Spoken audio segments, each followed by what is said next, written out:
Welcome to EJB Talks, Rutgers Blaustein School experts in policy, planning, and health, where we talk with our faculty and staff experts, as well as students, about how the fields of public policy, urban planning, public health, health administration, and public and urban informatics affect your lives.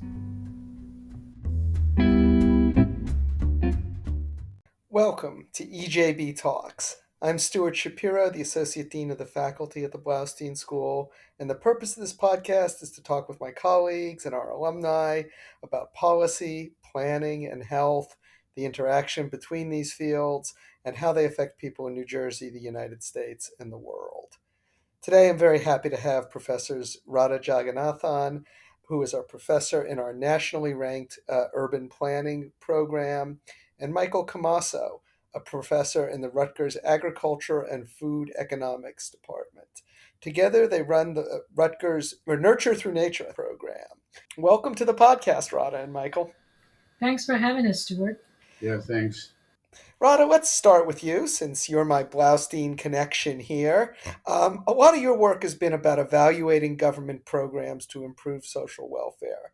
How'd you become interested in this? So, this is something you probably don't know, or many people don't know, but I had my start at Rutgers back in 1983, working as a project secretary at the School of Social Work.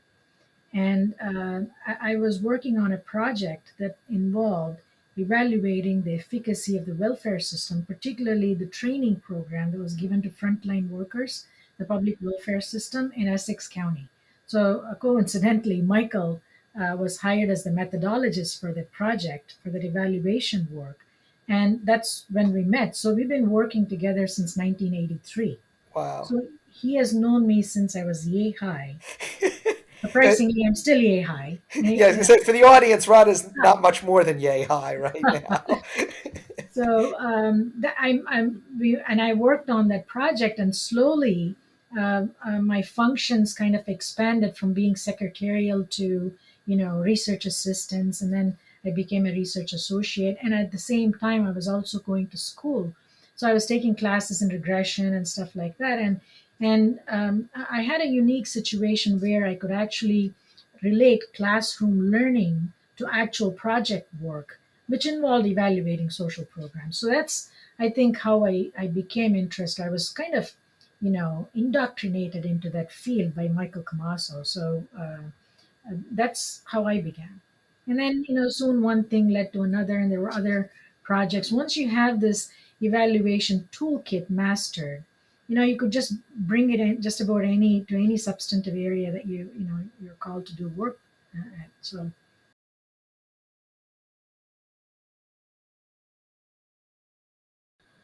I had done a number of evaluations in Pennsylvania and New York, and I had run a number of youth services programs, and there was an evaluation component to all of those.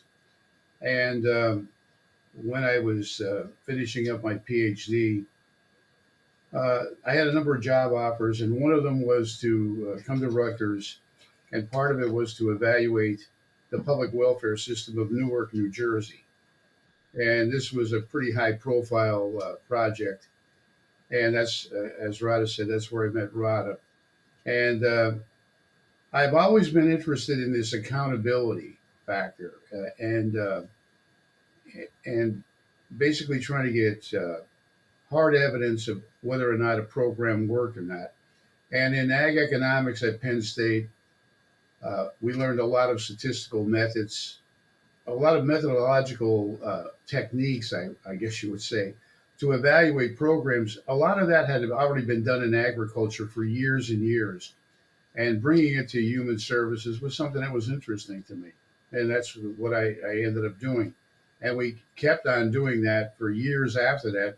Ever since I've been here in 1983, I took some time off and I came back again. The long and short of it, we've evaluated millions and millions of dollars worth of programs on the federal level, on state levels, basically in human services, employment, and at education. Very local levels too, like New Brunswick, for example. And that's how we got into Nurture Through Nature and some of the issues, because it all appears to come back to human capital development, especially for young people. Young people that don't do well in school end up in some of the other systems we looked at, like the welfare system, the criminology, and the corrections systems, the child welfare systems in DIFAS. It all starts with the schools, and it ends up badly for a lot of young people, and they end up in those systems. I definitely would love to explore some of those things a little further, but I know we want to focus a little bit on nurture through nature here. So let me turn to that. Maybe we'll come back to some of the program evaluation stuff, depending on time. But can you, for the audience, explain what nurture through nature is? Sure. It's an after school and a summer program, or what it commonly comes under out of school time programs, OST programs. And we founded the program to help bridge the gap between more affluent school districts and the New Brunswick school district. So we could provide the same kind of quality education focused on STEM learning for kids either after school and more intensively during the summer. So that's basically what it does. It just improves their academic grades in math and science and language arts, and it also is aimed at increasing their interest in STEM disciplines, whether they want to move on to higher education STEM fields or to join the labor force using in STEM careers.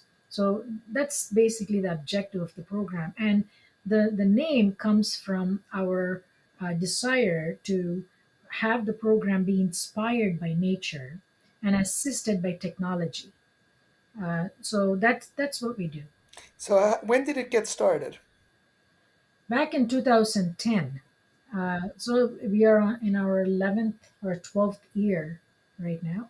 And what age kids are we talking about here? Well, we cater to kids 8 years all the way through high school, third grade through 12th grade. So our very first cohort that started with us in 2010 graduated high school in 2019, and we actually had a celebratory graduation, NTN graduation function at the auditorium, Blaustein Auditorium. That's great. So kids stick with it for summer after summer as they're going through school there. It's a longitudinal study, and we designed it as a randomized experiment, so we Uh-huh. can actually easily almost read off what impact the program has, because we have a control group that doesn't participate in any of the activities. So every at the end of every year, we get academic data from the New Brunswick school system, and we also additionally do some surveys of both the NTN group and the control group,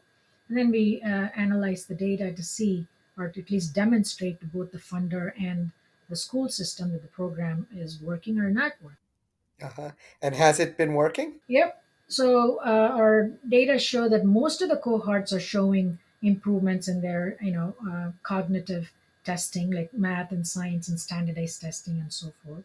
So we have published our findings. This has been a very long demonstration, 10-year Yeah, 10 demonstration, years is a long time to right? collect data. And our most recent data show that the program has been successful in increasing the science and the math scores of the NTN students relative to the control students by about zero point 0.4 standard deviations, which is a big effect size in the education field. And we also look at non-cognitive skills such as the ability to get along with others, being pro-social behavior, higher order thinking like problem solving, leadership skills, that kind of stuff, and conscientiousness like being punctual, having grit or stick-to-itiveness as it's called. So there the effect is even more dramatic. The control group is flat, the NTN group is like up, like that zero point 0.8 standard deviations. That's great. I know grit was becoming a very big thing in education policy Yep. about maybe middle of the last decade, a decade ago, though, or so. It really sort of started to pick up there. So that's great. So you said sort of through exposure to nature and technology. Can you tell us what that means in practice? So one of our, you want to jump in, Mikey? Oh, you could do that. Finish this So up. one of the projects, for example, in technology takes a lot of inspiration from nature. Like the dragonfly could be a model for drones. Uh-huh. So we actually help kids realize that what technology copies. It's called biomimicry, right? So we introduce kids to identifying butterflies and dragon. Our kids can tell the difference between male and female tiger swallowtails, Oh my goodness. between monarchs and Viceroys. viceroys, which look very similar to the naked eye. So these kids, so our objective is to really train them in classification, identification, which really forms the basis for critical thinking. Critical thinking can't exist in a vacuum, right? You need to have a knowledge base that you can use. So that's been our objective, and that's how we bring nature and technology together.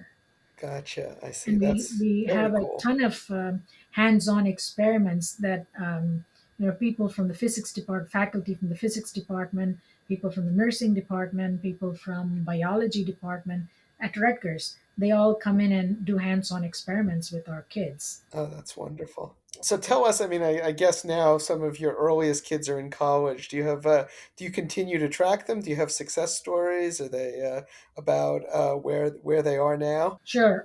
I think they're in their second year. One is at Penn State, one is at Ohio State, one is in. I don't want to give out names. One is in Fairleigh Dickinson, another one at Ryder. There are four of them at Rutgers. One at the Rutgers Engineering School, Uh-huh. and they're all doing really well. And anytime we want them to come and talk to the younger cohorts about their own experiences and how important it is to attend each NTN session, they will come at the drop of a hat. Oh, that's great. So we keep in touch with them, and some of them have. One of them has had an important internship from the Defense Department, and Hmm. he's placed at the Advanced Institute for Advanced Physics at Princeton. Yep. Hmm. So they've had a lot of success, and they still keep in touch with us. They're very grateful for their NTN experience, and they tell us that, I mean, even though it's anecdotal from them, they tell us that they wouldn't have pursued the particular subjects they're pursuing if it weren't for their participation at NTN. Well, that's great. I mean, narrative helps too. Stories help too in terms of And they moving personalize it, forward. they Yeah. humanize the whole thing. That's absolutely right. So I have to imagine that last year was tough, right, for the program with the pandemic and such. How did you deal with that? How has 2021 been different so far than 2020? Well, we switched just like we very much did at the Blaustein School and elsewhere at Rutgers. We switched completely to remote learning, and because the public schools had also switched to remote learning, there was a lot of screen fatigue among the Yep, students. So my we had kids to, have it. I can tell you that much. yeah. So we had to shorten the sessions. Instead of 2 days a week, we did it maybe one day a week, or split into smaller chunks. But we still continue to do online experiments, hands-on experiments online. We would drop off all the supplies for the experiment the night before or the week before at the individual homes, Oh and then wow. they would use that when it came time for their session. So we haven't missed a beat, maybe a small beat, A but half a beat. yeah, Um, yeah. so, do you envision getting back to being in person this fall, or what's the goal in terms of that? Is that is going to be a this is going to be a very difficult situation we have because uh, the schools in New Brunswick until this point have not had the kids back in school at all. Not at It's all all. been Wow. remote. Some Uh-huh. other districts have had them in for a few days. Apparently, starting the middle of April, they'll be able to come back for 2 days a week. But the year is almost over. We're going to have to build back again. Okay, we're talking now about a summer program again, and just like the university has suffered in terms of students who have not continued because they'd like to be on campus and in person. We've had this kind of situation happen with our kids too. So it is going to be we're going to have to wait and see If we do a summer program, it's still not clear yet what the protocols are at the school, the public school, as to whether or not groups of students can meet together in the summer. And let's so we don't know, and then we're going to have to find out. Just like Rutgers is going to have to find out in September how this goes when everybody comes back or most people come back. It's really created a problem for us, and There are a lot of variables that there's still but to get back to your earlier question, out of the first cohort, we had I guess 17 people. Out of 17, I guess seven of our students are in 4-year colleges. We got three of them on scholarships. We got about three in the engineering school, right? two, I think. Two, yeah. And if you took random samples of New Brunswick students, 17 at a time, you're never going to get those kind of numbers, okay, with other groups. So we published in the Cambridge Journal of Education, the Economics of Education Journal, and a lot of other leading journals.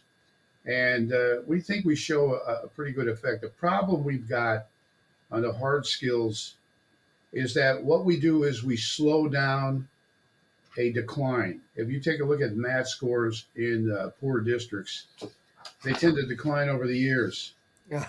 And we have slowed that down, but we have not raised it. And no one has, okay? But we slow the decline down. And there's a thing called summer fallback.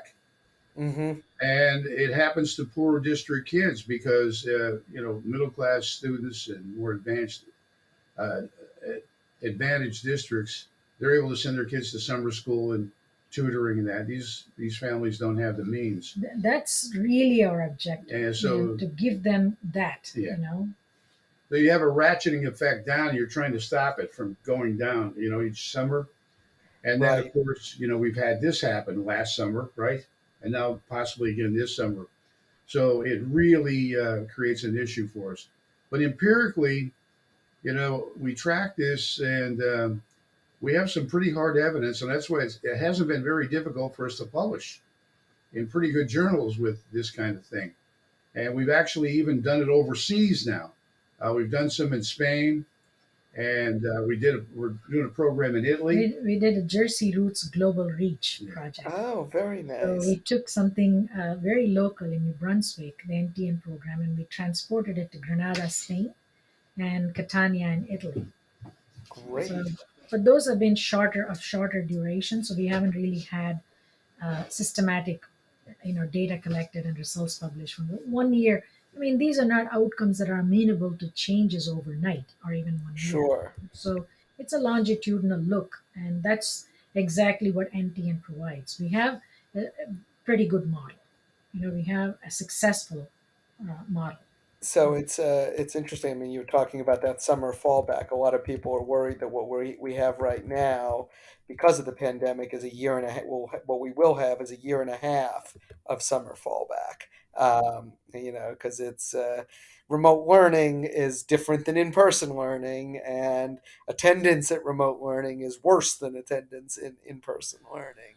I mean, we So see that in our own classes, right? And absolutely, so these are absolutely. young kids you're talking about. So, it's, you multiply that by a factor of 10, you Yep, know, attendance. absolutely. So, what is the long run plan for Nurture Through Nature? You talked about doing it elsewhere and replicating it elsewhere. Is it something that you think you will expand either here in New Jersey, in the United States, etc.? What are your long term plans? That's definitely in the works. So we have been, I mean, the year, of course, has set us back with respect to, seeking funds to expand the program. But we have every intention of selling this model or marketing this model to other school districts because our data is pretty robust. Our findings are pretty robust, and they come from a pretty robust research design, experimental design. So we have something to show and something to share with other school districts. So that's one track. The second track we've been working on is Banu actually introduced us to Anna Branch, who was the VP for diversity, equity, and inclusion. So they've been giving the DEI paradigm a lot of importance at the university. And Banu correctly thought that this program fits into that paradigm really nicely. And what we would like to do is, she's arranging a meeting with the provost and Anna Branch for the two of us. And what we would like to ask is to, we are at the ready to really implement the university's more recent mission of DEI. And if this program is in DEI, I don't know what else is DEI, Yeah, no, it certainly sounds right? like that. So that's the second. So that the reason we did that way is we've been, fundraising for the program nonstop. We write three, four, five proposals every year. We actually have an NSF proposal that's pending. We're waiting to hear back from. So we realized that if this program has to continue, it's imperative that it become institutionalized. It cannot be institutionalized at the school system because they don't have enough resources. So it's got to be institutionalized at Rutgers, and that's why we are really eager to meet with Anna Branch and the others to see that there is a we are not existing like hand to mouth, So there's a constant funding, so we can actually focus on strengthening the program rather than writing proposals every 2 days. Yeah, institutionalization is always a challenge. Yeah. Thank you both for coming on. It's been great to hear about this program, and great having you on. Thanks a lot, Thanks. Stuart. I'm always happy to talk about NTN. Wonderful. And We're very proud of it. thanks also to Amy Cobb and Karen Olson who helped make the podcast run. We'll be back next week with another talk with another expert from the Blaustein School. Until then, stay safe.